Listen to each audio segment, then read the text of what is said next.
Yes, sir. All right. Thank you very much. Yep.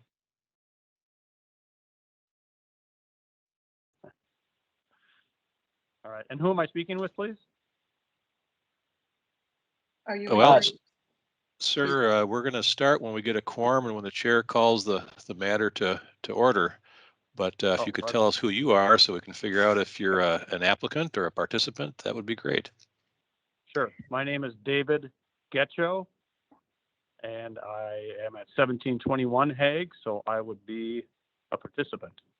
All right, great. Thank you very much.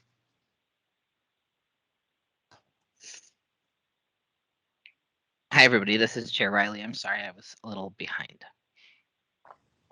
So did you need me to identify myself? I just got on. Sure, go ahead until we have a quorum. That would be great. I'm Louise Jacobs, and I reside at 1707 Hague Avenue. Thank you, Ms. Jacobs. And I will call the meeting to order as soon as I hear from the Secretary, Samantha Langer, that we have a quorum. And Commissioner Grill is excused today. Did we hear from anybody else today, Sam? No, it looks like we have a quorum. Okay, great. Thank you very much. Okay. Do you read the names into the record? Who's participating? Oh, sure. You'll the first order of the agenda is for me to sort of read our opening statements, and so part of that request is that folks mute themselves and potentially turn off their outgoing video for the time being. When it's time for the public hearing portion of the meeting, each person who is going to speak will be asked to state their name and address for the record at that time. But I need to call the meeting to order first. Thank you. Thank you. All right, so I will do that. My name is Jacob Riley. Jake Riley, I'm the chair of the zoning committee here today. The November 4th, 2021 meeting of the zoning committee of the St. Paul Planning Commission will now come to order. For the record, the chair of the Planning Commission has previously determined that it is not practical or prudent for the Planning Commission and its committees to meet in person pursuant to Minnesota statutes section 13D.02. Considering the COVID-19 health pandemic, it is not feasible for any member of the committee to be present at our regular location. Committee members attending this meeting are doing so by telephone or other electronic means.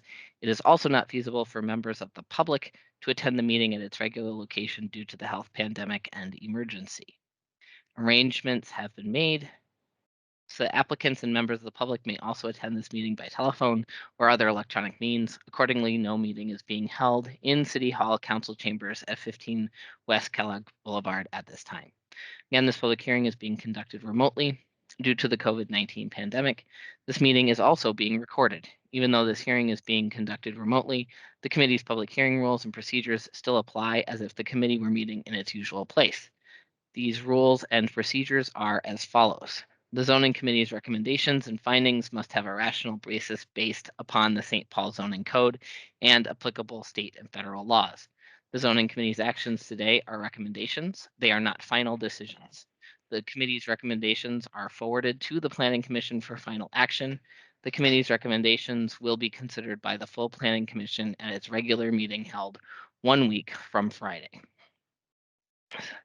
The Planning Commission's meeting is open to the public, but it is not a public hearing. The decisions of the Planning Commission on conditional use permits, non-conforming use permits, site plans, variances, and other zoning permits are final decisions unless appealed to the City Council. The decisions of the Planning Commission on rezoning applications are only recommendations. By state law, the City Council, following a public hearing before it, makes the final decision on rezoning applications. The following rules and procedures govern today's public hearing of the Zoning Committee. The chair will call the secretary to take attendance by the committee. Committee members will need to respond verbally for the record. Committee members, during the meeting, please mute your microphone except when recognized by the chair to speak. Discussion is intended for committee members and staff only, except during public hearing items when the chair invites individuals to speak. Staff will be monitoring microphones and muting committee members and members of the public as needed. using the chat function only to indicate that you have a question or comment. The chat function is part of the official meeting recording. Type Q or question into the chat feature when you have a question, and or C or comment if you have a comment.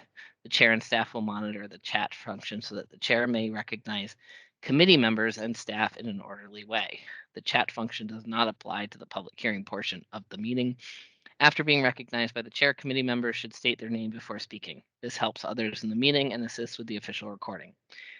When chair calls the committee to vote on agenda items, the secretary will be called to do a roll call. Committee members must respond verbally for the record and vote either yes or no. Cases will be called in the order they appear on the agenda, and the chair reserves the right to limit the length of testimony if deemed necessary. I'll ask the recording secretary to now conduct a roll call of the committee members that are present for this meeting. Each committee member should acknowledge their presence by saying here. Ms. Langer, if you'll take the roll call, that'd be great. Thank you. Commissioner DeJoy? Here. Commissioner Hood? Here. Commissioner Rangel Morales? Commissioner Riley? Here. Commissioner Said? Here. Commissioner Tagia? Yes, here. 5 in attendance. Thank you. If you are a member of the public that would like to speak during a specific item's public hearing, you will be asked to identify yourself at the appropriate time. The public shall not utilize the chat for communicating public testimony, as it is not considered part of the public record. After I read the item number and title, staff will give an oral report on the item, and then I will open up the floor for committee members to ask questions of staff. After that, I will open the public hearing on the item. All testimony and questions will be addressed to the chair. You may speak in favor or in opposition, and you will be limited to no more than 2 minutes. People who exceed the time limit may have their microphones muted by staff. I will first ask for testimony from those in favor and then from those in opposition. You must provide your name and address for the public record. Please mute yourself during this meeting, except during your 2 minutes when you are specifically called upon to speak. You are allowed to speak only once, with the exception of the applicant, who will be allowed an opportunity to respond to the testimony and answer committee questions.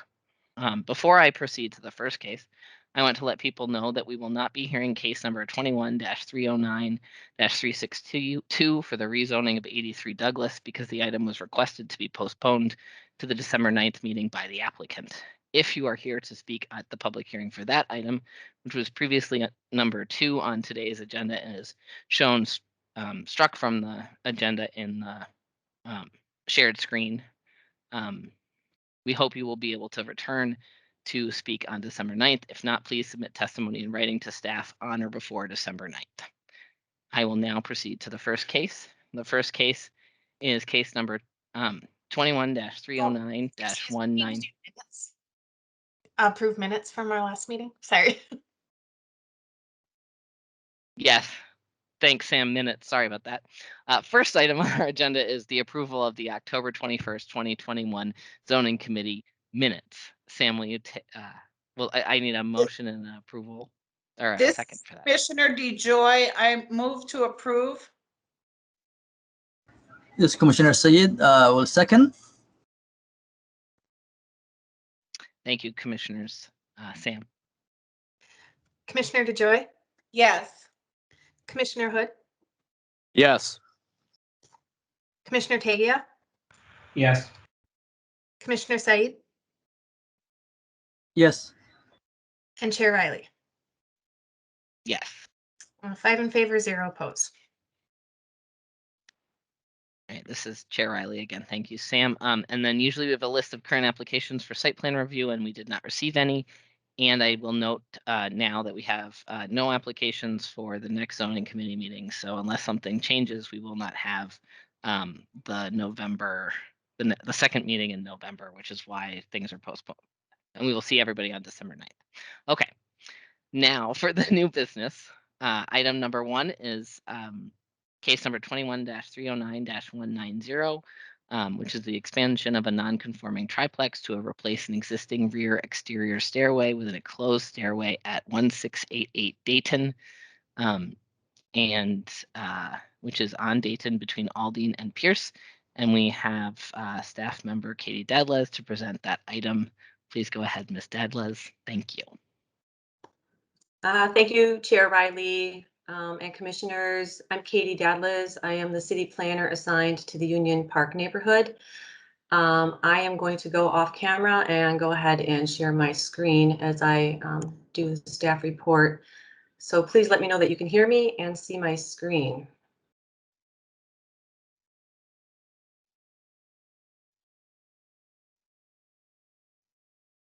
Yes. Yes. Okay, excellent. All right, so application today, as the chair said, was a request for non-conforming use permit to allow an existing non-conforming triplex to replace an existing rear exterior stairway with an enclosed stairway. And just to orient commissioners today, this is the aerial here, property outlined in blue. This is Dayton Avenue. It's on the south side, located between Aldine and Pierce Street. Existing land use in the area. Again, here's the land use map. It's a triplex immediately across the street. Are 1 and 2 family uses. To the east is single family with some multifamily at the corner. To the west is single family, and to the south is single family. Existing zoning in the area, again, the property 1688 is outlined in blue here.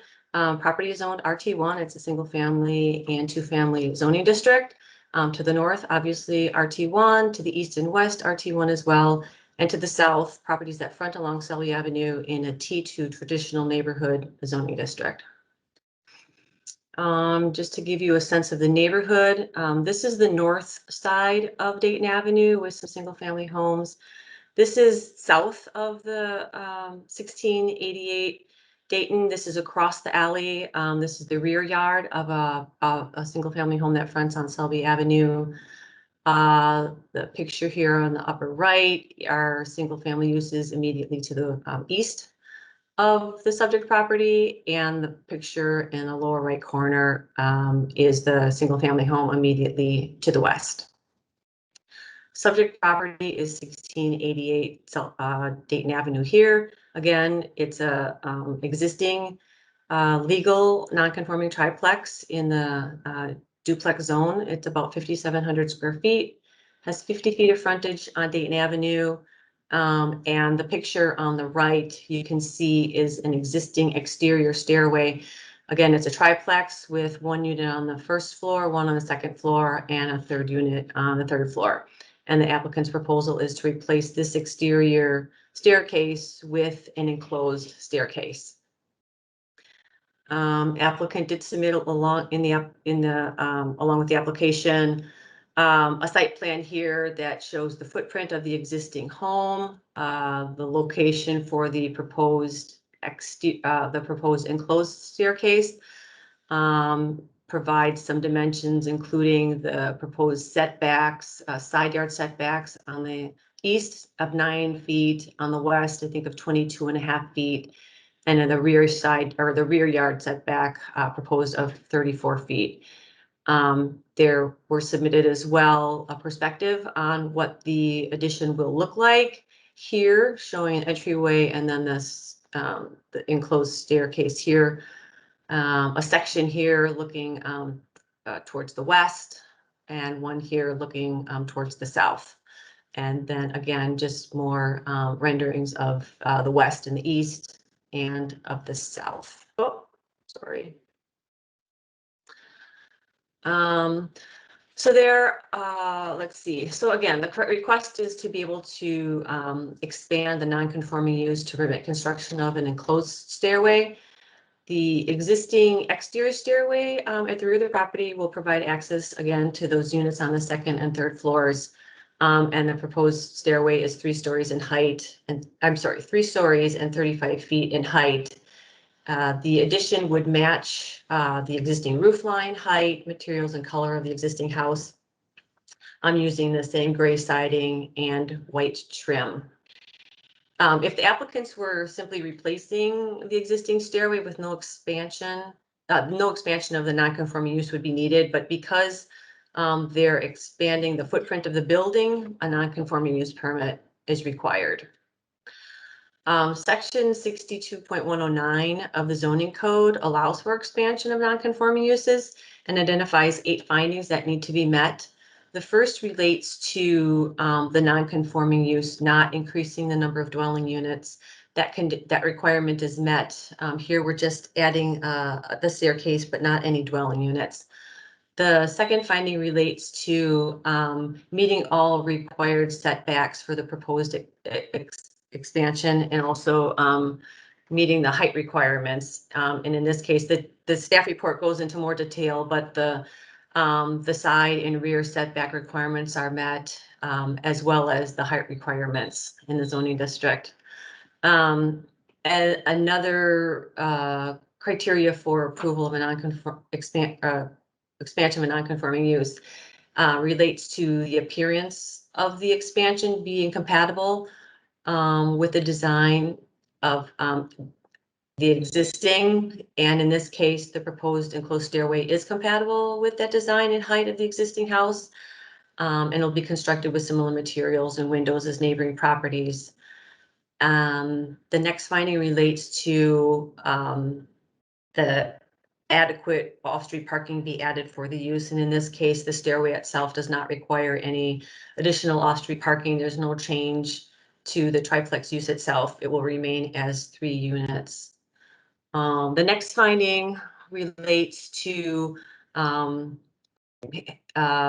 the rezoning of the property would result in spot zoning, and in this case, that's correct. The property is in an RT1 zoning district, and it extends 5 blocks from Fry Street on the east to Fairview on the west. And rezoning the property to permit the triplex would result in spot zoning. The next criteria required is that the expansion not be detrimental to the existing character of development in the immediate neighborhood, and the proposed stairway will not be detrimental to the existing character of development in the immediate neighborhood. The next criteria is that the use or expansion is consistent with the comprehensive plan. The staff report goes into more detail and references policies from the land use plan and the housing chapters of the comprehensive plan, as well as from the Union Park community plan.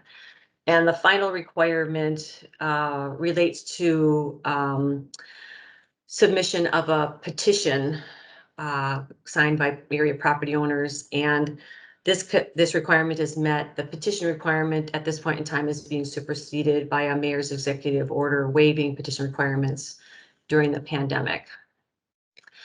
I would like to add that the Union Park District Council recommended approval of the expansion of non-conforming use permit. Their executive committee conducted an email vote on behalf of the full board. There were no letters received in support. There was one letter received in opposition expressing some concern about on-street parking. And so based on findings 1 and 2 in the staff report, staff recommends approval of the expansion of non-conforming triplex to replace the existing rear exterior stairway with an enclosed stairway at 1688 Dayton Avenue, subject to the condition that final plans approved by the zoning administrator for the use shall be in compliance with the plan submitted and approved as part of the application. That's all I have. I would be happy to answer questions if the committee members have them. This is Chair Riley. Thank you very much, Ms. Douglas. Are there any questions by the committee members?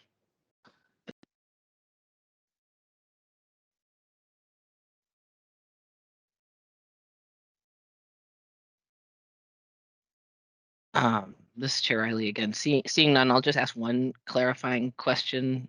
Katie, if I might, I just want to, I have a question. How many parking spaces are there available for the units now? I didn't see that in the staff report. Chair Riley, the staff report did not address the number of off-street parking spaces available, and I'm not sure. We could ask the applicant that. When I visited the site, there is an alley, there is a garage. I feel like it might have been a one-car garage, and I can't remember whether there was space for additional cars there. I think that now that we've eliminated off-street parking requirements, I discussed this with Mr. Torstensen, and the decision was to not have the discussion of parking in the staff report. Mr. Chair Riley, again, thank you very much. I mean, we're not adding any more units. I just wanted to clarify that I appreciate your clarifying the statement about parking units and the number of units. So thank you very much. All right, seeing no other questions from the committee, give you all a second just to, oh, look, there I am. Make sure you don't have any questions. Okay, great.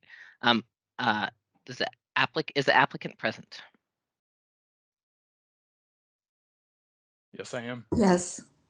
Great. Do you have anything to add to the staff report? Or that you want Yes, us to thank know? you. My name is Brian Knopfsinger of 1688 Dayton, as Katie mentioned, and my wife and I live in the building. Katie outlined the proposal exactly correct. On the question about parking, we have a 2-car garage, and then there's a pad next to the garage that would accommodate 2 cars. And so we're just, our goal is to remove the external stairway and then replace it with an internal stairway, and no additional units, no additional, we're not adding any units. We're just wanting to enclose the stairway. Great, thank you very much, Mr. Knopfsinger. And is there any? Does the committee have any questions for the applicant?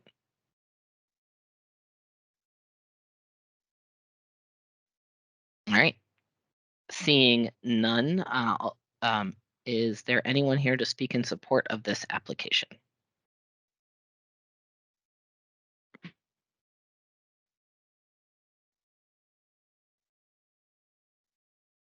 Anyone to speak in support?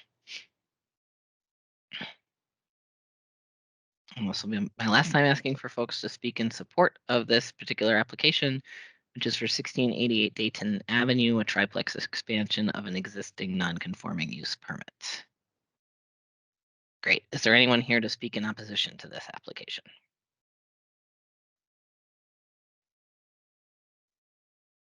Anyone here to speak in opposition?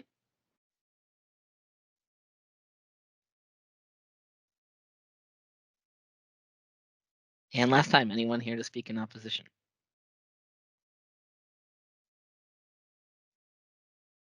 All right, seeing no one here to speak, I think we can move to have the public hearing closed and discuss as a committee. Is there anyone from the committee who has a question, comment, concern, or would like to make a motion? This is Commissioner DeJoy. Chair, I would like to support the staff recommendation to approve the expansion of a non-conforming triplex to replace the existing rear exterior staircase with an enclosed stairway at 1688 Dayton Avenue, subject to the following condition: that the final plans approved by the zoning administrator for this use shall be in substantial compliance with the plans submitted and approved as part of this application. Thank you, Commissioner DeJoy. Commissioner Hood, do you want to second that and then ask your question or raise your discussion? Thank you, Chair Item. Riley. I second Commissioner DeJoy's motion. Thank you, Commissioner Hood. Is there any discussion on this particular motion?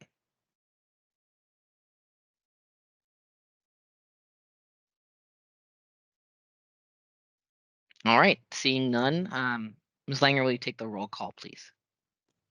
Commissioner Hood,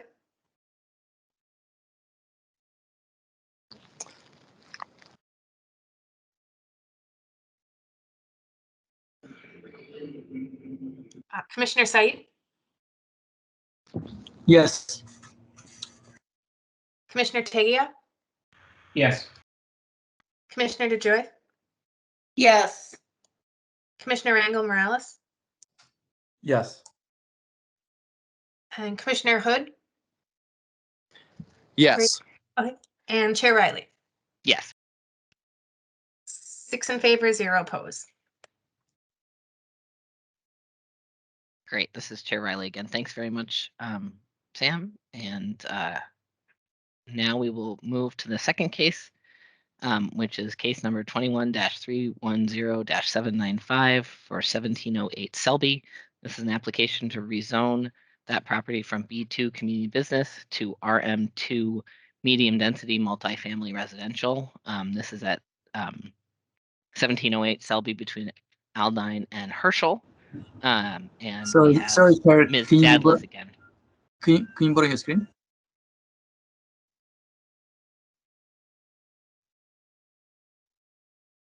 And I think it would be helpful for everyone, Ms. Jacobs, if you would turn your video off. Thank you, if you can.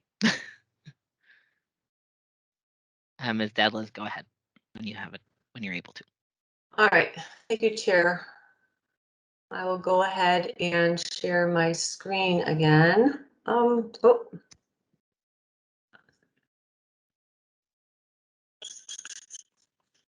Can you see my screen? Yes. Thank you. All right, as the chair said, the application is to rezone property from B2 to RM2 at 1708 Sully Avenue.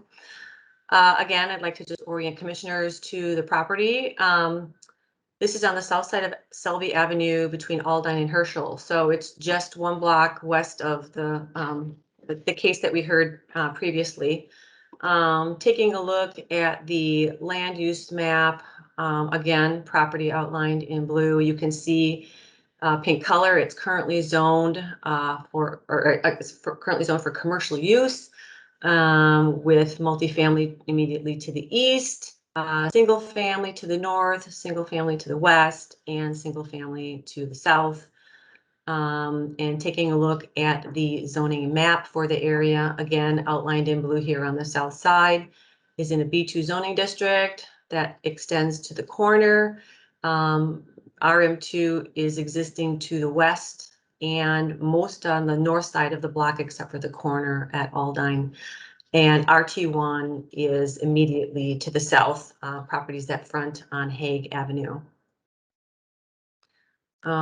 Just to give you a sense of the neighborhood, this is the north side of Selby Avenue. This is at the corner at Aldine and commercial use and residential use immediately to the west. This is south of the property to be rezoned. This is the north side of Hague Avenue, an apartment building on the corner there, and residential uses to the west. Up in the upper right-hand corner photographs, this is an apartment building immediately to the east of the subject property and a commercial use at the corner at Aldine. And in the picture towards the bottom is single family residential uses immediately to the west of the subject property. This is 1712 Selby Avenue, and this home here is at 1716 Selby Avenue. There's another house to the west, and then commercial use at the corner. This is the property proposed to be rezoned. It's a lot of about 4,300 square feet with 40 feet of frontage on Selby Avenue. You can see it's an existing single-story commercial building. There's a curb cut on Selby Avenue and a driveway there. You can see the apartment building immediately to the east. So the request is to rezone the property from B2 to RM2. The applicant's intent is to combine the property at 1708 with the properties at 1712 and 1716 Selby Avenue and develop an apartment building there with 36 to 38 units. And that would be 5 stories. 17 to 19 structured parking spaces are proposed.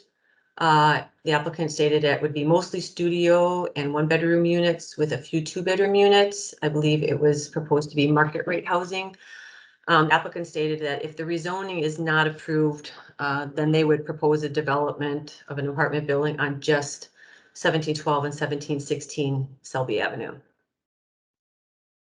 There are a number of findings that need to be met to approve the rezoning. The first is that the zoning is consistent. The proposed zoning is consistent with the way the area is developed. The RM2 district is designed for multifamily residential uses and is intended to foster and support pedestrian and transit-oriented residential development and provide for infill housing to meet a variety of housing needs. The existing housing in the area is a mix of densities from 1 and 2 family homes to apartments with multiple units. In addition, there are also commercial uses on corners, at nearby intersections, and mid-block in surrounding blocks. The proposed zoning also needs to be consistent with the comprehensive plan. The staff report goes into more detail. I just hit the highlights in the presentation here. The land use plan identifies Selby Avenue from Snelling Avenue to Fairview Avenue as a mixed use area. Property is also in proximity to the Selby Snelling neighborhood node in the comprehensive plan, a location plan for higher density development.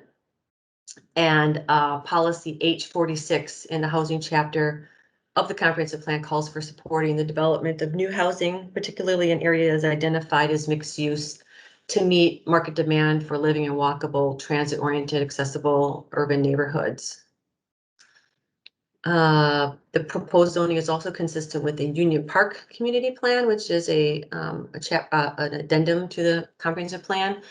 A land use policy calls for maintaining and establishing zoning that encourages compact development in commercial areas and in mixed-use corridors.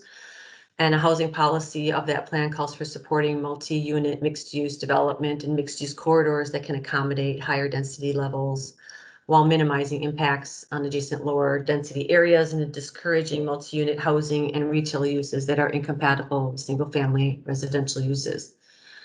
In addition, another finding is that the proposed zoning be compatible with uses in surrounding areas. The RM2 zoning is compatible with the existing RM2 zoning district to the north and to the west, and the surrounding mix of residential uses and densities and nearby commercial uses and zoning. There is an apartment building immediately to the east and one to the southwest. The property is 2 blocks south of the transit line that runs along Marshall Avenue and 3 blocks west of the transit line that runs along Snelling Avenue, and Selby Avenue itself is a former streetcar line. In addition to those findings, the Union Park District Council did not take a position on the rezoning. Their executive committee conducted an email vote on behalf of the full board. 2 were in support, 2 were in opposition, and there was 1 abstention. There were no letters received in support. There were 4 letters received in opposition. Those letters expressed concerns about parking, about the scale of development under the RM2 zoning, density, rental versus ownership units, concerns about traffic, no alley in place as a buffer from neighboring properties, lack of input from the community, and adverse effects on neighboring properties. In addition to the letters in opposition, there was a petition submitted that was signed by 35 people in opposition to the rezoning. Based on findings 1 through 4 in the staff report, staff recommends approval of the request to rezone from B2 community business to RM2 medium density multifamily residential, the property at 1708 Selby Avenue. So that's all I have. I would be happy to answer questions if the commissioners have them.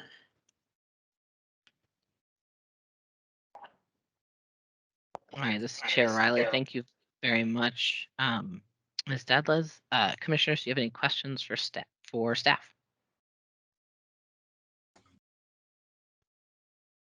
Commissioner Tagioff. Sure. Just I was reviewing the criteria for rezoning, and one of the criteria is suitability of the property for the uses permitted under the existing zoning classification, which is B2. I didn't see that addressed in the staff report and wondered if Ms. Dadles would comment on that.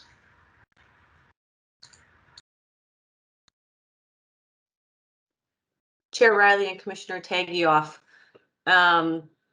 So property is currently zoned B2, which is the commercial zoning district, and the applicant is proposing an apartment building, so they would need to rezone to RM2 in order to be able to allow for that. Does that answer your question?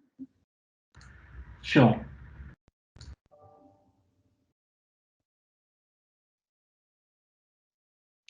Right, thank you. This is Chair Riley. Thank you, Commissioner Tagioff, and Ms. Dadlas, are there any other questions from the committee?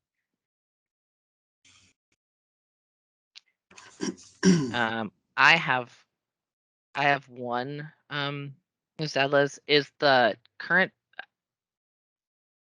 applicant owns the building in question. Is it currently, do we know how long it's been vacant? Or if it is, sorry, let me start over. Is it vacant? And if so, do we know how long it has been vacant? Chair Riley, I believe the building is currently in use as a contractor's shop. And so I don't believe it's vacant. Got it. Okay, thank you. Okay. I don't know what that means. What's a contractor's shop? Sorry. You know, I don't have the staff report in front of me because it's hard to have too many screens open. I think the applicant could maybe, I think it could be like a landscaper or something like that. Okay. Thank you, Ms. Dedlis. Perhaps if there's no other questions from the committee members, perhaps the applicant can add to the discussion. Yes. Can you guys hear me? My name is John Yes. Schwartzman. Okay, good. First of all, thank you all for looking at this application for rezoning. We bought these 3 properties recently, and the initial intention of buying 1708, 1712, and 1716 was to develop a what I would consider a subprime market rate apartment building. We were not sure if we needed to apply for rezoning on 1708, which is what we're discussing right now, because we were just planning on building on the other 2 parcels, 1712 and 1716, which are currently zoned RM2. In the process of due diligence with our architects and engineers, we wanted to see how many units we could get on the 1712 and 1716 parcels. And the unit density was good. We got 32 units just on those 2 parcels without doing anything on 1708. But after discussing it, it put us in a position where if we just developed the 2 parcels, there would not be any parking, structured parking, or any parking for that building, and it would strictly be street parking, which is permitted without a permit up and down Selby Avenue. So we decided that, my partners and I decided that we would prefer to build a apartment building that gives our tenants parking, structured parking, and keep the cars off the street. So in order to do that, we needed to look at rezoning 1708 and putting parking on the main level, including 1708, and we would have 4 levels of apartment buildings above the ground level parking garage area, and have basically, I think we can get 17 to 19 structured parking spaces on the main level if we incorporate 1708 into the development. From a density standpoint, what it does is it gives us basically 4 more units, but it gives us 17 to 19 parking spaces. So for those that are concerned about parking, I think it's very advantageous for us to use 1708 so that we can get structured parking for the building. When I say subprime market rate apartments, what we're talking about is we're not going to have amenities in the building. We're not having a pool. We're not having exercise facilities. We're not having other amenities that you see in some of the newer buildings on Snelling. And the rental structures will be what we consider less than some of those other luxury buildings. That's the goal here, is to make it a little less expensive to live in these apartments. That doesn't mean the building's not going to be nice. It's going to be very nice. It's gonna look really good. But again, because of not adding underground parking and not adding some of the other amenities that we've seen elsewhere in the city, we think we can hold the rents to a more reasonable level. The project with incorporating 1708, the parking will be, there'll be one entrance in off of Selby into the main level parking. And like I said before, there'll be 4 levels of apartments above that. And the apartment mix is basically 20 studio apartments. We'll have 16 studio apartments, 16 one-bedroom apartments, and a couple, probably 4 or 5 two-bedroom apartments. We will also have actual affordable housing units that are required in order to get the density. And what that means is that we have to put together a contract with the city that guarantees that we will keep those apartments, and it's basically 10%. So there'll probably be 4 affordable unit qualified apartments, and we have to keep those in place for 15 years. They're also show up on, they're going to show up as on our deed for the property. We also cannot get our occupancy permit until we have that in place. We met with the Union Park District Council in October. I think it was the 18th. At that time, the people that we were talking to liked the project. They wanted us to come back once we get things figured out with the zoning to show them more specifically what the building's going to look like, and get an actual count of the affordable units, which we told them we would do. I do apologize for not having a lot of detail here as far as design details, because we really didn't want to get into that until we knew if we were going to go with just the 2 parcels or whether we were going to incorporate 1708 into the design. So really there's not much to look at here other than kind of a basic site plan. What else do I have here? If we just build either way, either the 2 parcels or the 3, we will not be applying for any variances or conditional use permits. We can do what we want without those. And that is pretty much all I've got. I think Katie covered the rest of it. So if there's any questions, I'd love to answer any questions that you might have. Thank you, Mr. Schwartzman. This is Chair Riley again. Are there any questions for the applicant from the committee members? Excuse me, can I just add one more thing real quick? Sure. There was a question about the commercial building. It is being occupied by a woodworking shop, and it is being rented on a month-to-month basis. The other 2 properties are vacant, and they're 2 single-family homes.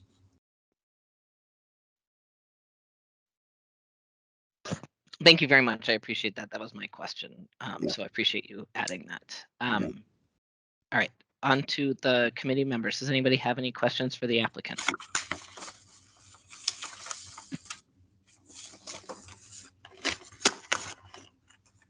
All right, doesn't look like any of the committee members have any questions for the applicant. So first I will call for testimony in favor of this application. Is there anyone here to testify in favor of the application? We'll ask 2 more times, but I'm pretty sure everybody's here to speak in opposition. Is there anyone here to speak in favor of this application? And last time, anyone here to speak in favor of this application? All right, seeing none, I will move on to those speaking in opposition. And when you come forward, please remember that you have approximately 2 minutes to speak. and please state your name and address for the record. Who would like to speak first in opposition? Is there anyone here to speak first and speak in opposition? And Mr. Schwartzman, if you could mute, that would be great. Oh, I'm sorry. Yeah. That's all right. All right. Looks like I have Jane Roundhorst. I apologize if I didn't get that quite right. Please go ahead. Yes, I just have a question for the developer. That you have studio apartments and 1 bedrooms. Who do you see as your market? Are you going to be renting to college students, or because there is an issue with the college student rental in the neighborhood? So I'm just curious who you see interested in studio and 1 bedroom apartments. This is Chair Riley. Thank you, Ms. Rodenhorst. We'll hold the answer to that question until it's the applicant's turn to address all of the testimony. So I wrote it down and I'll hang on to it, and I'll ask someone to speak it if there's anyone else to speak in opposition. Thank you. Yeah, thank you. Anyone else to speak in opposition? Paul, it looks like I have Paul Toman. Mr. Toman?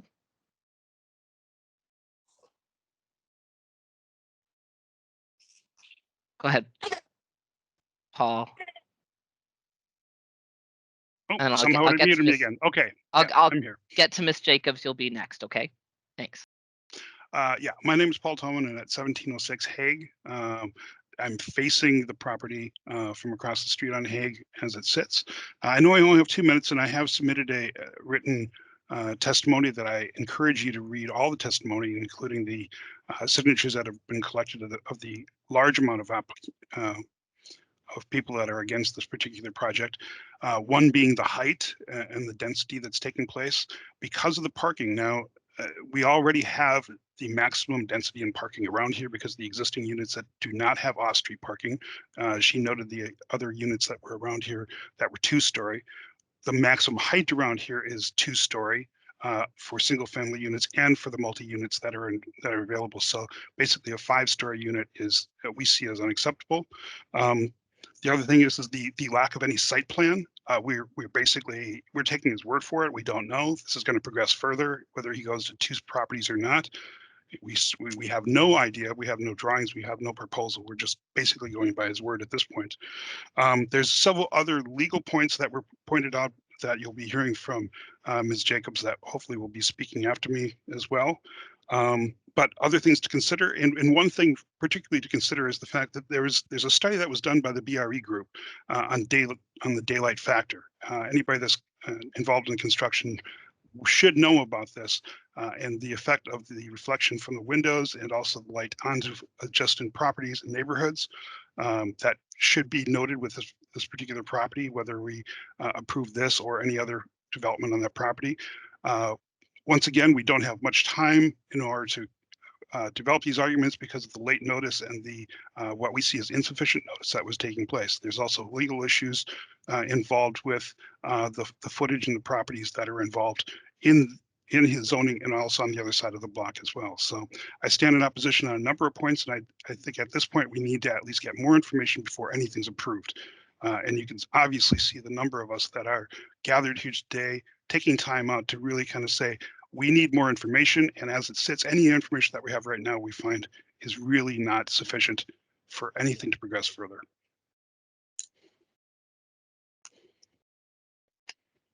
Thank you, Mr. Tolman. This is Chair Riley again. Does anyone on the committee have a question for Mr. Tolman? I do, but if anybody else does. And if the person noted on the application, there's a Steve and Naomi needs to mute. If we could mute them, I got it. All right. Does anybody have any questions besides me for Mr. Tolman? No, just me. What date did you receive the notice, Mr. Tolman? We received this notice on, it was mailed out on Monday. What date did we receive this? I'm sorry. We got it last Thursday. Okay, thank you very much. Mm-hmm. Let's see. Ms. Jacobs, please go ahead.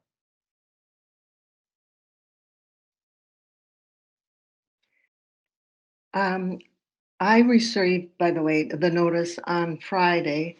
today I received something else from one of the city agencies, and it was sent on Monday and this week, and it was received to me today. So it seems like mail now, with the official slowdown by the postmaster, is taking at least 4 days just to go within the city area.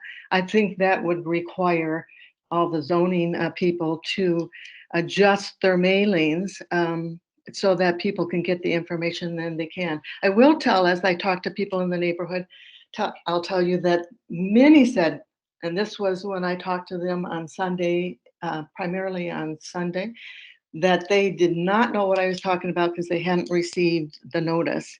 I myself would be like, I would be interested in knowing how far those notices went out, because an impact of 5 stories on this particular neighborhood would probably impact almost, if not exactly, as far as Summit, because there is no building between here and Summit, or maybe one exception that I can think of, that is of greater height. Even the development on Selby is not that high. I'm surprised that the developer did not tell you that he has removed the people from the building, or had the owner that sold the stuff to him in the houses in this area of concern, the rezoning area, to remove them. The people in the building behind me, which is the small business, just moved out the other day. They've been noisily moving their stuff out, but otherwise they've been a great neighborhood. And I know that even with these people moved out, there are other people that have expressed an interest, including a one-person electrician who wants to put his business in there, and onward. You know, I'm not going to repeat everything I have put in the report, but I do think that it's an insufficient staff report. Findings of facts are not just citing statutes. It's great that she gave her interpretation of the statute and that it's applicable and things like that, but that's not the kind of findings of fact. We need findings of fact from the citizens and about the actual community, because it is a unique and special community. And and we're also a little bit stubborn, so I'm just giving you a heads up on that. It's interesting that the staff writer, or the staff that prepared the report, didn't know what kind of use it was. And apparently the developer is assuming or giving the impression that he didn't know what kind of use it was. But the contractor was, for some years, a woodworker, and more recently, a carpenter and repair type person. So their work wasn't always right at the building. It also was out in the neighborhood. I saw them repairing, for example, the apartment building on the corner right next to it, which is not part of this, but they've done work on that repairing. So they were important and valuable to the community. I also want to point out that it appears from the lines drawn on this request that it invades the rear back setback on the property in its request for rezoning, and that may be proper. I don't know. If the picture I saw it on in the application report is that his development shows being only 8 feet from the fence between the properties. The fence right now is leaning into my property because of scaffolding leaning against it. And so I definitely would be objecting to, any development that doesn't create any space. I think I can say fairly that there may be some development that's needed in that area. It does not need to and should not be 5 stories high. The applicant has referred to we and us and business parties, but we have no information about that. And I think a neighborhood deserves to look into the character and quality and respectful or not respectful attitudes of people who are having a huge impact on neighborhoods, but that information isn't there. I think that we recognize that there are a lot of fourplexes and they're all 2-story up and down the street. And going from 2 to 5 stories is going to have certainly an impact on my sunlight access, on the apartment building on the corners, sunlight access, on the house that's second in from the corner on the west side, which I believe is a public housing home. And I don't know if it's called a business when it's a tribal meeting area that's on the west corner, but it would likely have some impact on that too. I also note that the developer said we just looked to see how many units we could get on the property. That's exactly the problem. It's like quantity and profit over respect and sustaining neighborhoods that provide a significant tax base for the city. And so we think we need more input on this. If you cannot deny this today, then we need more time and to be able to let people receive and react to the notices that apparently they had not yet received when I spoke to them on Sunday. We need more time to find out what kind of financial relationship was he talking about in an agreement with the city, and what he's supposed to do for 15 years in order to get some benefit from the city. And we don't have any information about that. Ms. Jacobs, Chair Riley, again, I'm going to ask you to wrap up because you've exceeded several minutes. So I just want to ask you to wrap up. Excuse me. I thank you very much for allowing me to finish my sentences. I didn't realize I had exceeded. So thank you very much.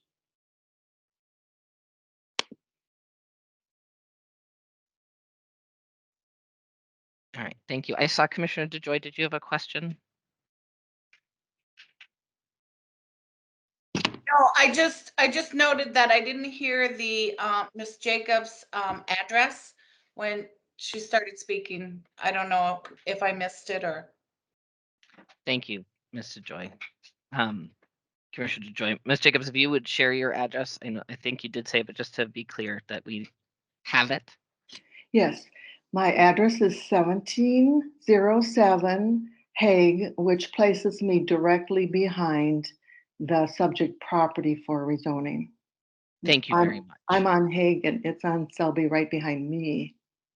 Great. Thank you very much. You're welcome. Is there anyone else who has not yet spoken who has something to say in opposition to this application? And I think technically, Ms. Roundhorse, you asked a question, so if you'd like to speak in opposition, please do. No, that's fine. I just had the question. I think the issue of 5 stories is quite a serious concern. I live a block and a half away. Thank you very much, Mr. Chair. It looks like someone identified in my screen as Steve and Naomi LeBeau perhaps want to speak in opposition, but we're having a hard time understanding you.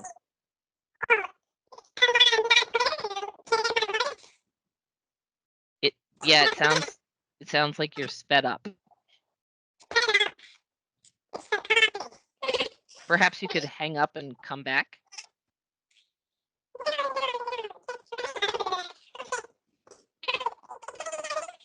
Or perhaps staff have a recommendation for Mr. LeBeau.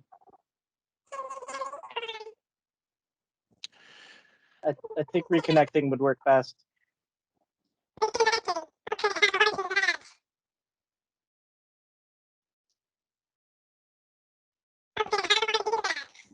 Can you click on the leave button and then come back in the way you came in?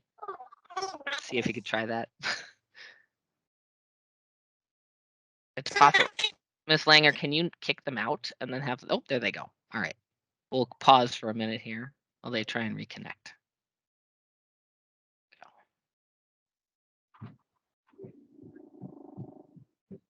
All right, try again, Mr. LeBeau. Okay, can you hear me now? Yes, sir, we can. Thank you very Hey, much. that works. Okay, yes, I'd like to speak in opposition, and a lot of points have been made so far that I'd like to. Please state your address before you go too far. We just need your Steve address. LeBeau, 1716 Hague Avenue. If this development goes on, either the big plan with three widths or just the smaller one with the 2 units, I would see this as soon as I walked out my front door. It would block my view of the sky from my front porch. It's just way too high for this neighborhood. I've been here only 28 years. And I say only because my 2 neighbors to the east have been here longer than I. And across the street, the 3 houses that are adjacent to the proposed development, those are rather new, relatively new people, but 2 of them are young families raising kids. So in their backyards, all of a sudden they're going to have a 5-story structure. I mean, you can't imagine how that's going to dominate this whole block and make it just really decrease the quality of life that we have. I mean, we're used to living around apartment buildings and condos, and I kind of enjoy seeing the whole area kind of grow. You know, down at Selby and Snelling, there you have your 5 stories, but right here, it would just make us feel like we're living in a valley. And I would hate to see this community, this neighborhood that's developed over all these years, just be ruined just so we can have a 5-story structure. And it sounds like it's basically catering to students. Now, we live next to a duplex that for the first 15 years that we lived here was a constant battle of calling the police because they were having these loud parties. I can imagine, 3 stories up above the tree line of these students having their loud stereos going on all summer. I mean, it'd be like an amphitheater. So anyway, I just think that 5 stories is too much, whether it's for the 2 units or all 3 units. Just keep it to 2 and kind of try to be a good neighbor to us. We have to live here. You're just making this a business operation. We're glad to have greater density. We're glad to have Selby developed, but just be a little bit reasonable and be more community-like to the people that are already here. Here's my wife Naomi. She has a question. Can you hear me? I just have to say, I'm an immigrant and immigrant of color, living here 27 years. And I'm very disappointed about the process or whatever. I didn't know this big news as a resident. And I just heard it only 2 days ago. And I'm so surprised and still shocked to hear that 5-story building is going to be here. And then this is a wonderful neighborhood. And please, again, I say is like, no alley in this neighborhood. No buffer. No buffer, okay? And you have to imagine, you have to have a great imagination if you're an urban development person, okay? You have to imagine what's really happening and how people feel, okay? I mean, think about 5-story building and you said the main floor is gonna be garage. Okay, do you know what it means? Their backyard is facing the garage, okay? And who is living here? What kind of age group are living here? Single family, little kids, babies, okay? We raised our family here. A wonderful neighborhood. But I don't know who you are, who is a development person. I don't know where they are from. And Hague Avenue is not a big street. It's very narrow street. The same as Selby is narrow street. And then you're going to build a building like, we are very, we see Whole Foods area or Yellow Bar area, it's huge building. That 5-story building is going to be in this area. That means you are building the apartment in their backyard. And then I just can't believe what's going to happen in our whole life. This is the saddest experience I have had as a resident in St. Paul. Thank you. That's about all we have to say, except we're going to continue. We will fight this every step of the way. Thank you. Thank you very much, Stephen. And we both appreciate your time. Does anyone have any questions from the committee? Have any questions for them? This is Chair Riley again. Seeing none, is there anyone else here to speak in opposition to this application?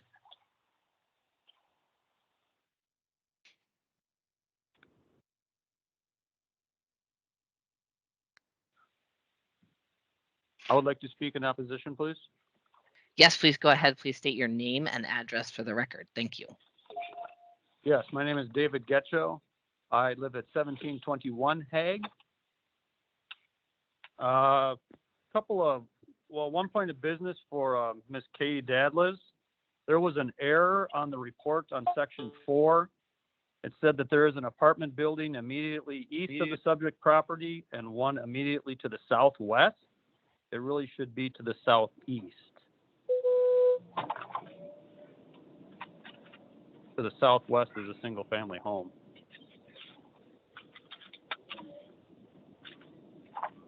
And then my comments.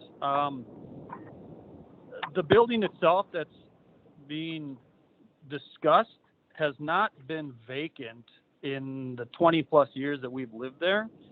It's been the source of a small, affordable place of business for multiple businesses over the years. We've had print shops, construction, florists, various other businesses. If I see that being rezoned, we're going to lose, and the neighborhood's going to lose an area of affordable commerce for people starting up and small business owners in our neighborhood. The character of our neighborhood, if you've driven through, anybody on the committee, this is, it's a residential, smaller, turn-of-the-century neighborhood with limited height in the construction, in the architecture. Something like this, 5-story, is disproportionate. It doesn't fit the community. It doesn't fit the character of the area. Like it was stated before, we're not against development, but it should be proportional and it should fit with the surrounding area. I do have a concern about long-term rentals. One of the issues that Merriam Park brought up was their desire to have long-term rentals, along with the recent change in the rental status for the city of St. Paul. I would be curious to hear what the developer has to say. Is he going to guarantee that they're going to be annual leases? Are they going to be 2-year leases? How are you going to ensure that we're not going to have month turnover, or every 9 months students leaving and subletting out for 3 months or whatever they have to do? The alley, which was brought up, this is a building that's being proposed that is the size of the buildings going up on Marshall. If you look at the properties on Marshall, the depth of the properties in combination with an alleyway, and then the depth of the properties directly behind them, the distance between the alley and the structures, it is nowhere near comparison. So to think that this is going to look anything like a building that's along Marshall in the current developments is sadly mistaken. I encourage anybody on the committee, please drive down Selby, please drive down Hague, and look how short our blocks actually are and our lots. The parking, 17 to 19 parking lots for 34 units. 16 of those units are going to be studios, meaning one single professional. Each professional is going to have one vehicle. One bedroom is going to be held by 2 individuals. Going by the history of our neighborhood, they're working professionals. They may very well take public transportation, but they have vehicles that they have to get around. Minneapolis and St. Paul is not designed to be able to go without a vehicle. It just doesn't happen. 4 2-bedroom units, you possibly 4 people. If they're rented to students, you're going to have 4 students. Those students are not going to walk to St. Thomas. They don't do it now. They're not going to do it in the future. Sorry, got a little wordy there. And thank you for your time, the committee. I'm done. Thanks. I'll mute myself. This is Chair Riley. Thank you very much, Mr. Getchoff. Is there anybody else here to speak in opposition to this application?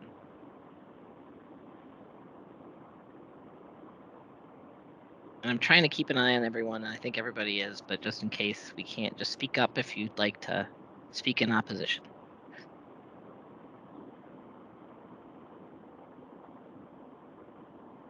I'm going to ask one last time. Is there anyone else here to speak in opposition to this application? Okay, seeing none, is there anyone, would the applicant like to address any of the commentary or add any information? Yes. Before yeah, go ahead. Thank you. Yeah, this is John Schwartzman again. There were some questions I'd like to address. First of all, there's an assumption here that this is going to be a student rental building, which it is not going to be a student rental building. It's not a furnished building. I own student rental buildings. My first building was built on Marshall. It's called Marshall Suites. It was also put in an RM2 zoning. It is 5 stories, but it's also on a very elevated site. But this is a market rate building. So the student rental fear, which I've gone through, opposition to that before. I understand it, I get it. And the neighbors have a right to be concerned about it, but this is not who our market is on this building. The height of the building, the 5 stories, is the zoning. We don't dictate the zoning. The zoning tells us what we can do. I think that parking was brought up, but it was brought up in a negative way. I really believe that adding the 17 to 19 parking spots is better than having no parking that's off street. And that's why we came in for the rezoning, because it allows us to do off-street parking. Now, is it enough to cover every single person that's going to be in the building? Probably not. It depends, because right now with all the transit, the transit around the area, we feel a lot of people are using, the availability of buses, and Marshall is becoming a transit line as well. I don't think that every person's going to have a car, but I'm not saying that nobody will park on the street. But I think we try to do what we could to provide parking for the tenants in the building. And the building code again, that is in place for RM2, dictates how much density we can put in the building. We follow the rules. We're not asking for any variances or conditional use permits for this building. We think that the building is going to be a nice building. I'm not saying it's the same as having 2 single-family homes in a 1-level commercial building. Of course, it's not. And getting back to that commercial building, first of all, you got to remember we bought these properties recently, so I don't know the history of the past owner of these 3 parcels, except I know it was owned by the same family. I don't know the history of that commercial building, who's been in there, who hasn't been in there. The only thing I can tell you is that when we bought the property, the 2 houses that were there, we were told that the previous owner of the parcels and the houses told the tenants they would have to vacate the houses. We didn't kick anybody out, and in fact, we are actively trying to get some people into those houses right now. We're not trying to leave them vacant, and we're not trying to throw anybody out. And that goes the same for the commercial building. We do not want to kick out anybody who wants to rent that space. But at some point when we start construction, of course, there cannot be tenants in those three properties. So the leases, as far as the length of the leases and how long we think people are going to be in there, we would love to see long-term leases with people. I don't know how that's going to play out until we get the project completed and we start leasing. Our goal is not to have a lot of people moving in and out of the building every single year. We will have annual leases. We will not have short-term leases. And I think that's pretty much the list of items that I heard from the neighbors.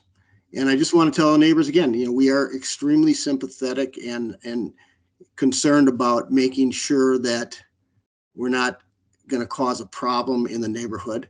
We are building another large project on Marshall with 60 units, and it's going to be a nice building, and we try to do things the right way. If you ask the neighbors that are living in the areas around the Marshall Suites building, which is a student building, and or people living around the current construction site, we haven't had any complaints about what we've done. I'm not saying everybody's happy about it, but you know, we try to do the best we can. And the city of St. Paul has a housing shortage, and we all know that. And they also want to provide affordable housing, which we are including in this project. So we're accomplishing and checking off some of the boxes that are needed in the city of St. Paul. And I know change is tough, and I know the neighborhood's going to change, but it also is going to bring in more people into the neighborhood that are going to live in this building, and they're going to hopefully be good neighbors as well. So with that being said, if there's any other questions, I'd be happy to answer any questions. All right, this is Chair Riley. Thank you very much, Mr. Schwartzman. Are there any other questions for the applicant from the committee members? All right, and I'm gonna remind the committee members that we are here to make a decision about the rezoning of this property, which does not address any use or usage concerns. So I just want to remind the committee as we get into discussion that this is a rezoning application for this property, which is not necessarily about the use. Can I have a motion for this one to close the public hearing, or maybe ask the pleasure of the committee if you'd like to keep it open based on the discussion? We can also close it and reopen it later. And I know Ann has to leave at 5. Commissioner Said. Chair, I think it's your call if you wanna close or open. All right. I'd like, seeing no one else to speak, I'm gonna suggest we close the public hearing. And if need be, we can, when we make our decision, if we make a decision at the end of the meeting or at the end of this case, we can always reopen it. But I'd like to close the public hearing and then entertain a motion or discussion.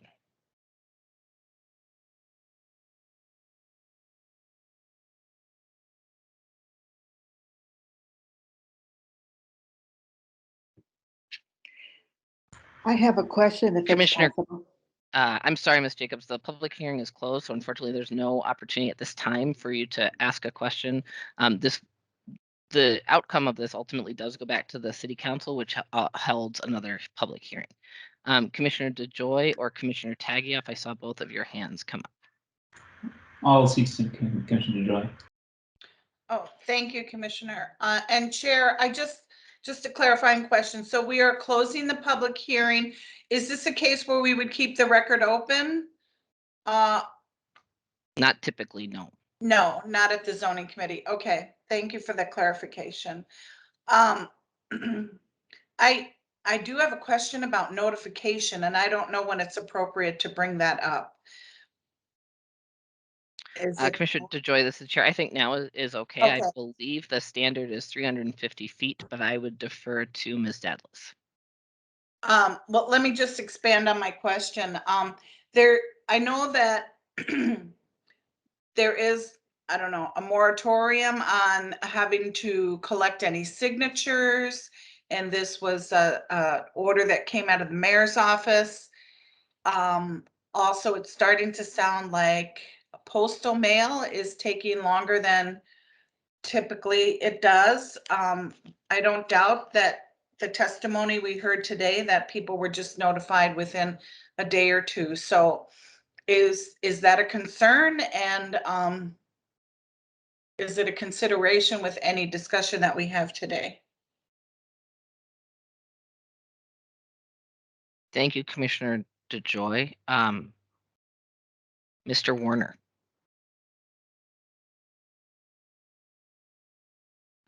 Thank you, Chair. Notice is perfected when it's mailed. not when it's received or opened, because you don't have any control over that. So the notice requirements are always dependent on when something is mailed. And so I'm not sure when staff mailed this, but it seems that staff probably did this in the normal course of business. So in terms of the technical aspect of notice, it would seem that that has been complied with. Nevertheless, you have folks testifying that they just got something. It's certainly within your prerogative. I don't know what the 1599 timelines are here. If you wanted to lay the matter over so that additional people might submit oral or written testimony, you could certainly consider that as you discuss the matter today. But I'd also, with this caveat, people don't get two bites at the apple. So those who have testified today, that was their opportunity. So if you lay it over, it would be for others to provide their input. But again, in terms of the technical requirements of notice, it would appear that that is not a concern. Practically speaking, it might be a concern in the neighborhood, but it seems that the city has fulfilled its obligation to provide notice. Thank you, Mr. Warner. I think there was a second question sort of inherent in Commissioner DeJoy's question, which was the typical petition requirement when related to a rezoning, and perhaps you or staff could address that as well. I believe it's 350 feet in this particular situation, but Katie would know better than I. Chair Riley, I believe you were talking about the petition, and in this case, the rezoning is going from a commercial to a residential use, and so it doesn't require a petition. Thank you, Ms. Dedlis. Can you clarify for us why that is? Because it's a more restrictive zoning district. If you were going to rezone from a residential district to a commercial or an industrial district, that would require a petition because you're moving to a less restrictive zoning district. Thank you very much, Ms. Dedlis. Mr. Warner. Ms. DeJoy, did that answer your questions? Yes, thank you. Thank you. All right, this is, again, noting I'm Chair Riley. Commissioner Taguieff, go ahead. And Mr. Warner, did you have something to add, or are you still hands up from? No, I'm just not quick enough here on the clicker. Sorry. Just thank you. All right, go ahead, Commissioner Taguieff. Thank you very much. So I don't know if I have a structure to this, but I do have some thoughts that are floating around in my head.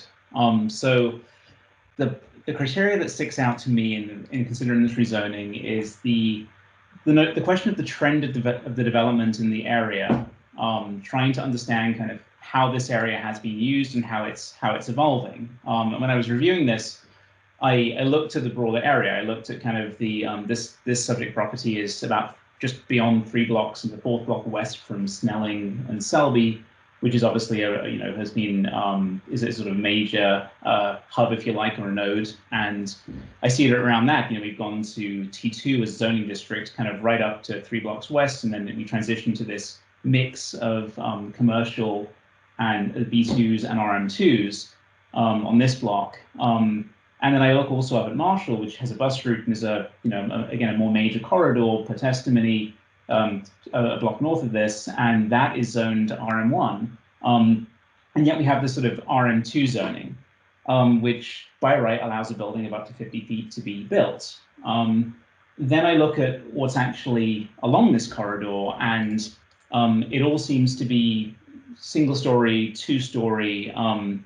And the staff report says existing housing in the area is a mix of densities from 1 and 2 family homes to apartments with multiple units. But really, the most I've seen in some of these apartments, they're really fourplexes. They're really kind of the kind of classic 2-story stacked at the corners. And so when I start to look at what's proposed here, what I'm looking at is you have a block that's 240 feet wide, so it's a short block by city standards, shorter than the standard 600 feet.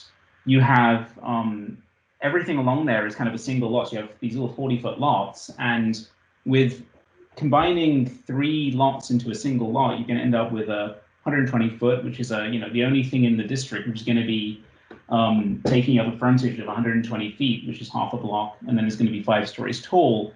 It just sticks out in the area. I understand when residents come come to us and say this feels extremely out of place in amongst all these, single-story buildings, two-story buildings, corner businesses. This is a mid-block location too. It's not on a corner. We have some historical precedent for taller buildings at corners. We don't have that. It's not going to be mixed use. It's just going to be pure residential, which doesn't necessarily speak to the transit-oriented side of things either, or rather the urban neighborhood feel. So I'm just kind of struggling with that difference between kind of the blocks of RM2 zoning around and what actually exists physically in the neighborhoods. I know it's not a question, but that's what I'm grappling with here, and that's why I'm finding this so problematic. And I would appreciate any comment or perspective on that from either the committee or staff. This is Chair Riley. Thank you very much, Commissioner Tagioff. I saw, Commissioner Rangel Morales or Peter or Mr. Warner. Is there one of you who wishes to address Mr. Tagioff's questions or concerns first? I'll defer to Mr. Warner. Thanks, Chair. No, I have nothing to add. What Commissioner Tagioff has said is precisely the type of conversation I think you folks should be discussing at this time. So have at it.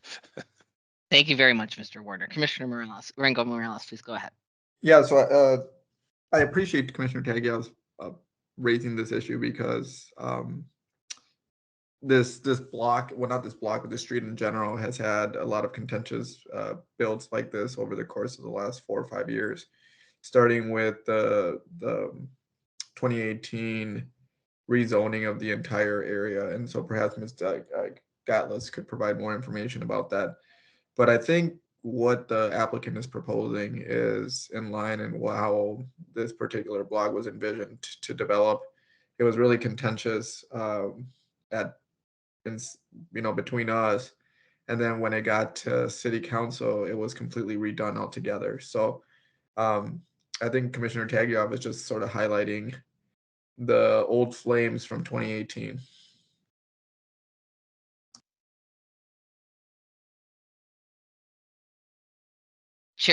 Chair Riley, again, thank you very much, Commissioner Rangel Morales. Ms. Dedles, would you like to add some context for us? That would be great. Thank you. Thank you, Chair Riley. Yes, I just for maybe Mr. Tagioff and the committee's background, just to mention that in terms of the history of Sully Avenue, and I believe, is Mr. Torstensen in the meeting today? Going to see. Not sure I see him here, but Selby Avenue is a former streetcar line, and I don't quite know the history of it, but I think that probably I like Marshall Avenue is what Commissioner Rangel Morales was talking about with that rezoning study that was done between 2017 and 2018 with quite a bit of that area rezoned, and Marshall Avenue at least was zoned in our previous zoning code back before 1975, C commercial, and a lot of that was rezoned to RM2 when the zoning code was updated after 1975. So I just thought I would try to provide some of that context for why we find multiple family zoning along Selby Avenue.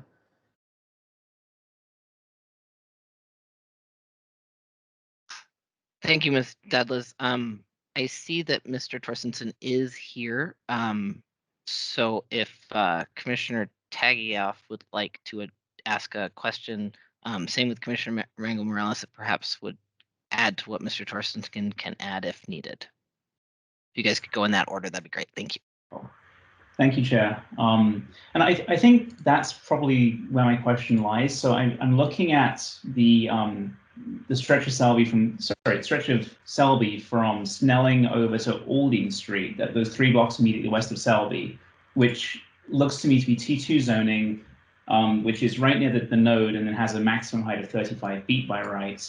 And immediately west of that, Aldine Street is sort of where this subject property is. It's in a patchwork of, I suppose, B2s and RM2s, which is seems to be almost a higher density. So I guess my question is sort of, obviously T2 is a much more recent zoning. It seems like that little corridor around Selby and Snelling was rezoned much more recently. So I'm trying to understand the legislative intent behind stopping kind of west at Aldine Street and having this sort of patchwork of what appears to be higher density RM2 continue west all the way to Fairview. So I'm trying to understand kind of, I guess, the vision for that corridor and whether this is in line with that.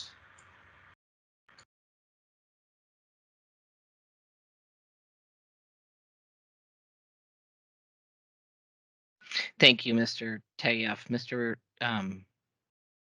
Commissioner Rangel Morales, please go ahead.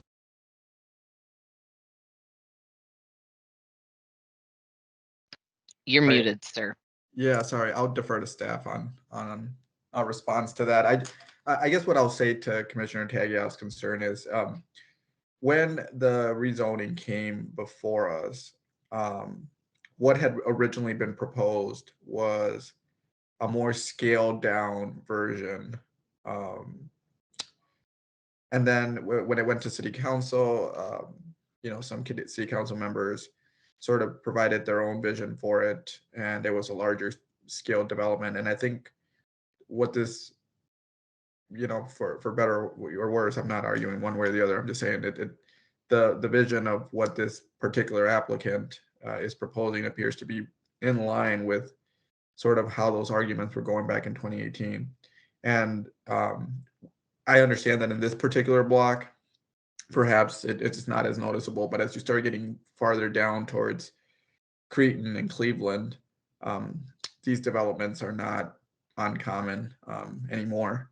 And I think that was the entire crux of the argument back in 2018 was we sort of foresaw that this was going to happen, that, you take down those regulations and you start putting RM zoning, RM2 and RM3 in certain areas, it's going to open the door for more RM2 and RM3 in other areas.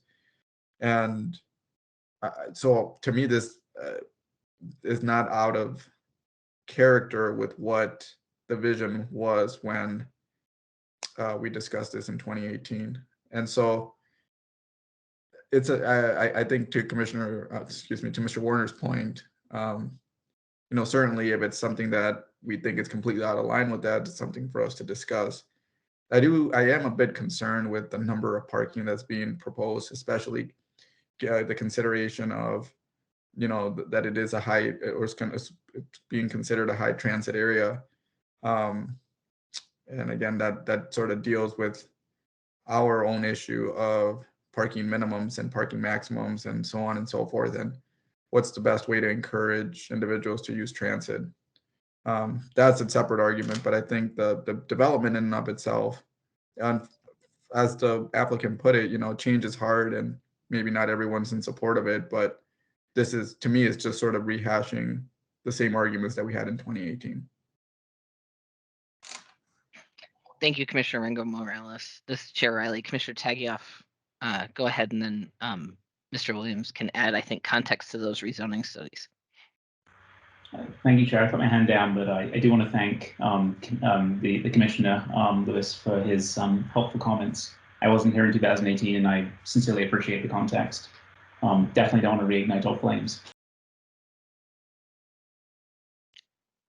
Mr. Williams, would you regale us with tales of rezoning studies, if you like? I don't know about regaling, but I can, thank you, Chair, I can provide a little bit of context. And I apologize if this is unnecessary. So I believe what Commissioner Rangel Morales was referring to was the Snelling Avenue South zoning study, where the city, pursuant to the comprehensive plan, looked at zoning all along Snelling from basically 94 south down to Highland Parkway. And as part of that study, we looked a little bit farther down major cross streets such as Selby at locations where Beeline arterial BRT stops were located or planned to be located. I can't remember the exact timing. So that's why you have it goes around a quarter mile down Selby, the rezoning along Selby between Snelling or from Snelling going west. And we stopped that all down just because you have to draw boundaries around it somewhere, and we were really responding to what was happening along Snelling.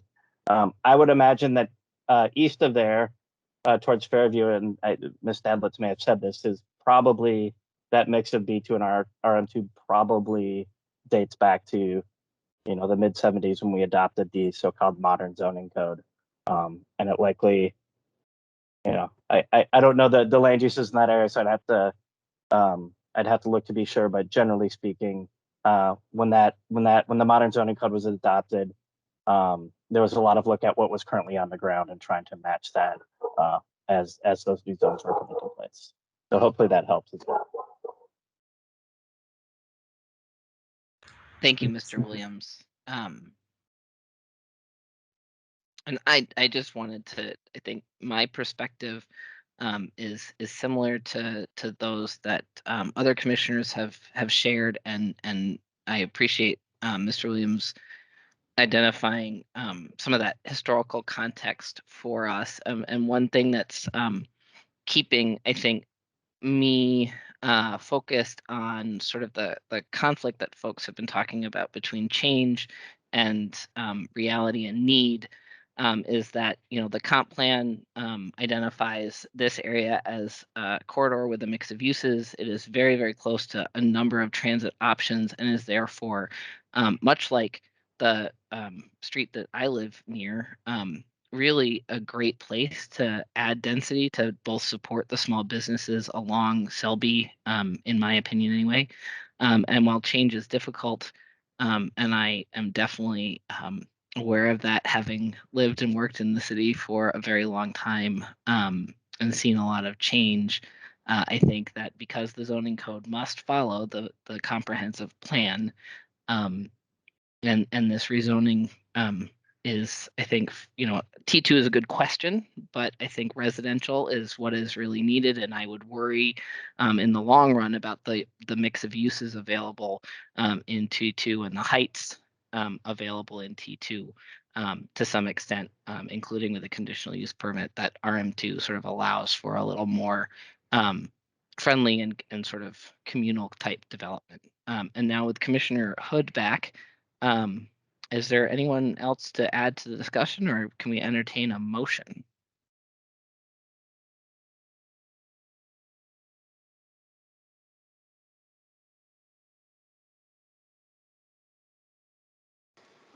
Commissioner Hood here. I motion to support the staff recommendation for approval of the request to rezone the property at 1708 Selby Avenue from B2 community business to RM2 medium density residential.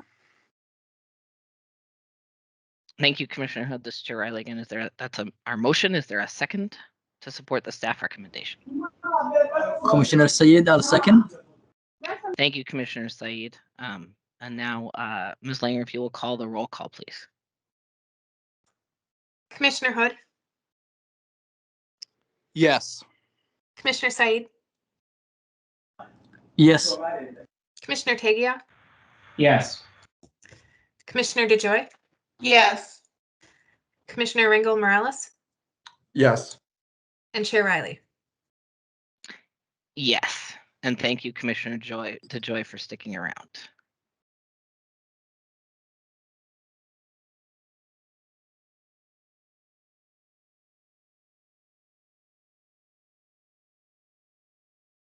What was the final vote, Ms. Langer? Sorry, 6-0, approve. Thank you very much. All right, moving on. And I want to thank everybody for their time that they took to meet with us today. And thanks, Commissioner DeJoy, for your time especially. Next on our agenda, the last thing for the evening is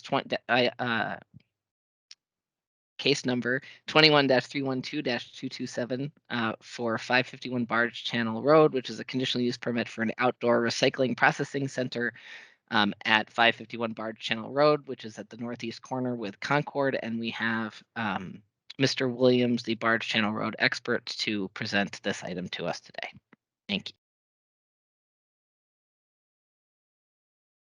you. Thank you, Chair Riley, commissioners. It's nice to see you all again. It's been a while since I've been in front of the zoning committee. If it's all right, I would like to share just a brief slideshow while I'm talking. Is everyone / anyone able to see that? Yes. Great. Thank you, No, Chair. it went away. What? Really? No. Is it back now? It's Yeah. back now. That was sort of odd. Yes. Sorry about that. Okay. I see. This is why I asked. So Commissioner Riley mentioned, excuse me, Chair Riley mentioned the case. It is for a conditional excuse me, start that over. It is for a conditional use permit for outdoor recycling processing. That is, notable that usually the conditional use permits in this area relate to the floodplain. So I want to talk about a couple issues related to sort of the use and the floodplain stuff, and then I'll dive into the findings. And I don't really have a slide for this part, so bear with me. So the use itself, I'm not sure how clear it was from the application. This property, the applicant has been operating at this property for some time. Back in 2011, there was a site plan approval by the city, and at that time, the zoning administrator made a decision that they thought the various activities on the site could be considered outdoor storage. So a CUP for the recycling processing was not needed at that time. When the applicant came in with the site plan for this project, which I'll describe momentarily, there was some discussion, and it was determined that because, I guess the definition of processing is somewhat loose. It certainly includes things like where vehicles might be being crushed or, pieces cut apart. The applicant here is not intending to do that, but they certainly are accumulating metals for later movement back off site for sale. So in that way, there's processing, so to speak, going on. So that's why they have come in for conditional use permit at that time, even though similar activities have been going on already on the site, and the applicant is, in part seeking this permit to streamline it and make more efficient those operations. The other thing I wanted to mention was, as I said, floodplain. This project and most of the site is actually located, and you can't, I don't have it on here, but most of this area is flood fringed. So normally anything that gets built in the flood fringe either has to be elevated on fill, or you can get a conditional use permit for alternative means of elevation.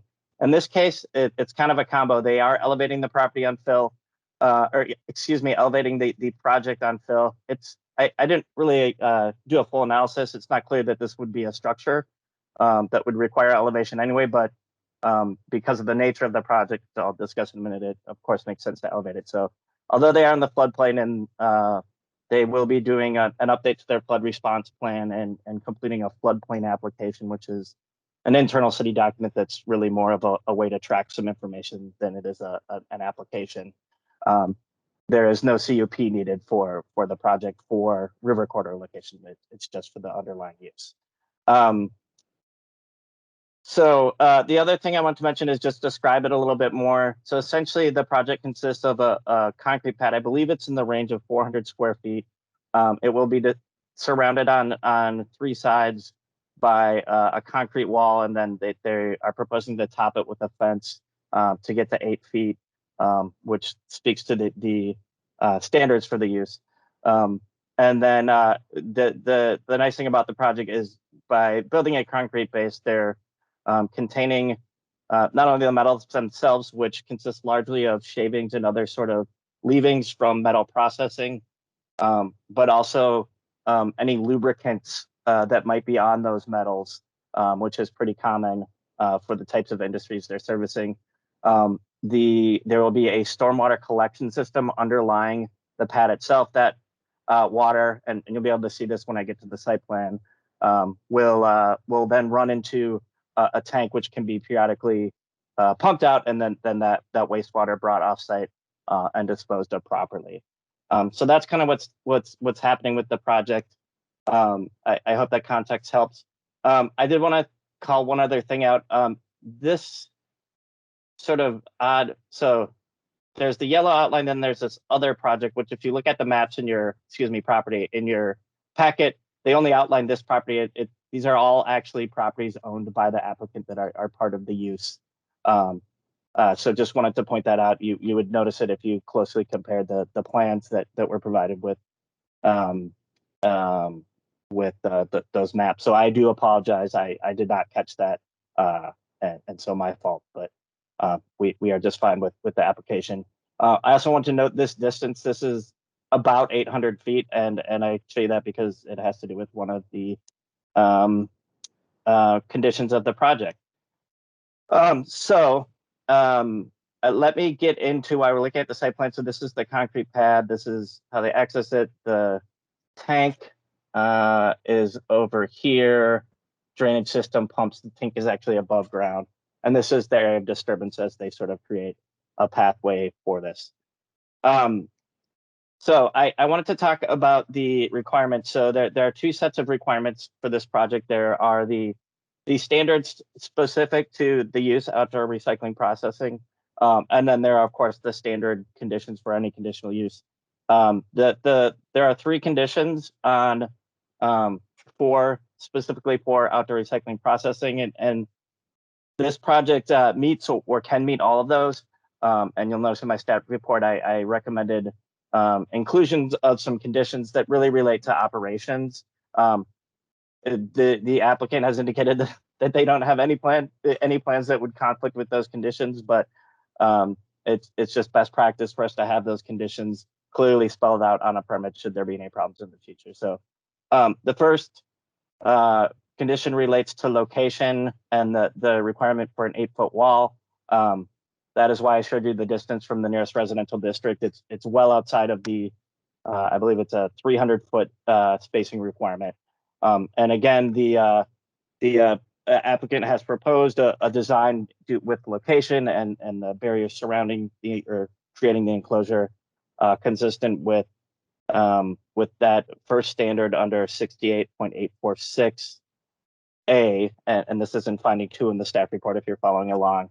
And the recommended condition is just that be the case after construction, that any plans, the final plans approved by the zoning administrator are consistent with their proposal and what's shown on their plans, which meets those conditions. The second specific condition, it's the same section of the code, is that there be no outdoor burning, or the applicant has no plans for burning. But again, I recommended that as a condition of approval. And then finally, there is a requirement around the height of stacking. Given the distance from adjoining residential zoning, they could stack up to 60 feet. The applicant doesn't think they'll ever be even above the 8-foot wall, but should there be a problem, I've recommended the condition as that requirement as a condition of approval. In terms of the regular standards that all conditional uses must satisfy, it is in compliance with the comprehensive plan. This area has long been and continues to be planned for industrial use as reflected by the zoning, and that is certainly what the applicant is proposing.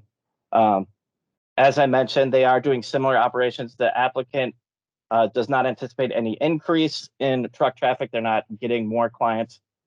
They think that with this project, they may eventually be able to reduce truck traffic a bit, which is an issue on Barge Channel Road, simply because of the poor connection to Concord Street. It's poor due to the fact that train tracks cross and it's within yard limits, so they move quite slowly. That's an ongoing issue. The use is also not really detrimental to the surrounding area. This finding 3C mentions the flood response plan and indicates that they will be doing a floodplain application, and that is a recommended condition of approval. But it is otherwise consistent with the existing character, which is industrial on all sides. The nearest residential, again, is over 800 feet away. Similarly, this project is really consistent with the continued orderly development of the area. This is actually a positive thing that they're investing in infrastructure, which can help protect the water quality. And it's in all other aspects consistent with or conforms to applicable regulations. So with that said, my findings and recommendations, with just a few notes, again, does not require a floodplain location, cut for floodplain location, but I am working with the applicant and DSI to document the things that need to be documented. The zoning administrator determined that a cup was needed. All standards for the proposed use can be met, and that's why we have the proposed conditions, and all the general standards for conditional uses are met. And with that, you have my recommendation, which is approval with conditions as stated in the staff report. Mrs. Chair, thank you very much, Mr. Williams. It looks like the applicant, Mr. White, is here. Do you have anything to add to the to what Mr. Williams has shared with us, Mr. White? Good evening, everyone. Can you hear me? Yes, sir. Thank you. All right. Thanks, everyone, for hearing our application today. Thanks, Mr. Williams, for presenting your recommendations. And totally agree with what Mr. Williams said about reducing truck traffic. It is merely to reduce the handling of certain products that are handled on at our facility, and basically streamlining the consolidation of the products and handling them in a more efficient manner, which we feel is going to reduce truck traffic, which is a concern with what Mr. Williams said and the location across the train tracks. So it's better for our business as far as handling, better for the environment and the standards, and pushing us to the next level of handling material appropriately.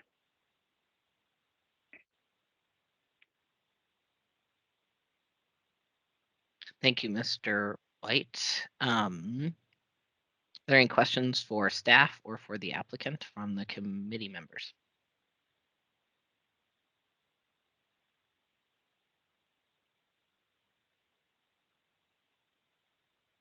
All right, seeing Mr. Williams' hand, yes, sir.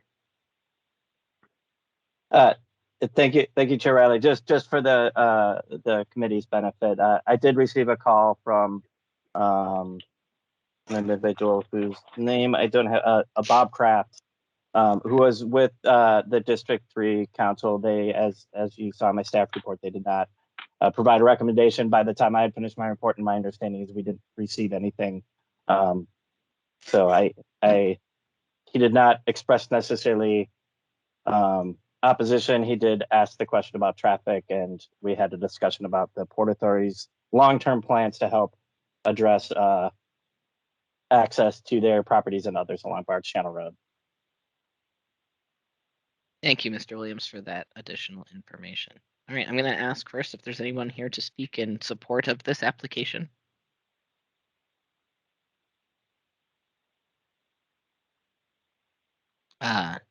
It looks like I have a Jack Ammerman. Please go ahead.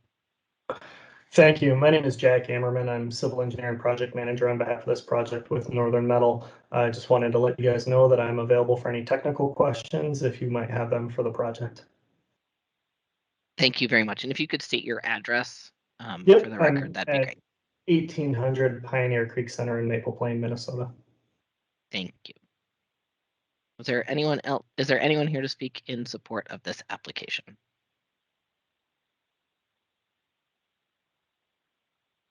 And last time, anyone here to speak in support?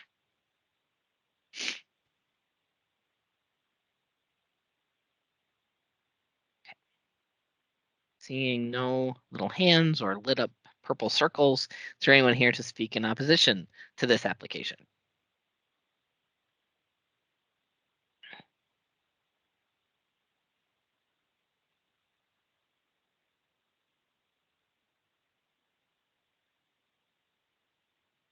Anyone here to speak in opposition?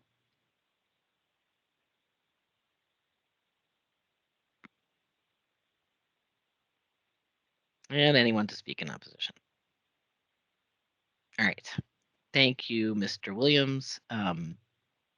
Is there any, we'll close the public hearing and we'll look for any questions from committee members or a motion.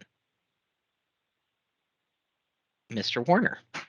Forgive me, did Mr. White give his address? I don't remember. Mr. White, if you could state your address for the record, that'd be great. Thank you very much, Mr. Warner. Sure, absolutely. 521 Barge Channel Road, St. Paul. And I do see Mr. Emmerman's hand raised again. I must not have been able to turn it off, so I apologize. Nothing on that side. No worries. Happens on a regular basis to all of us, I think. Are there any committee members with any questions or anyone who would like to make a motion, please?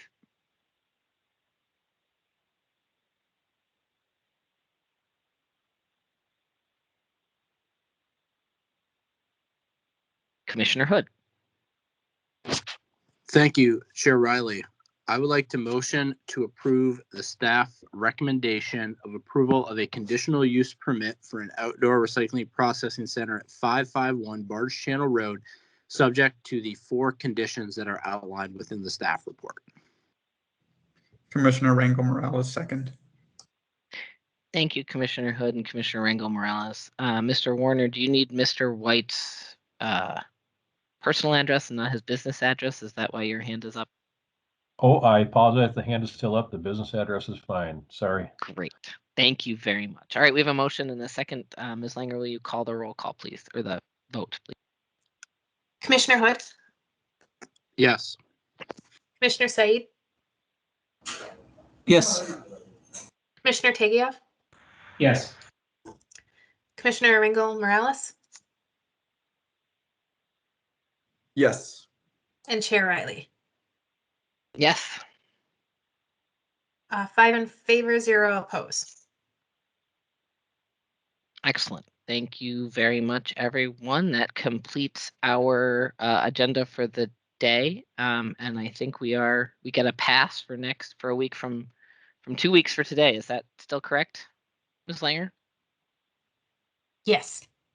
Excellent. All right. We'll see you all 1 week from tomorrow at the Planning Commission meeting. And thank you all very much for your time. Thanks, Chair. Thank you, Chair. Thank you. Thanks, Chair.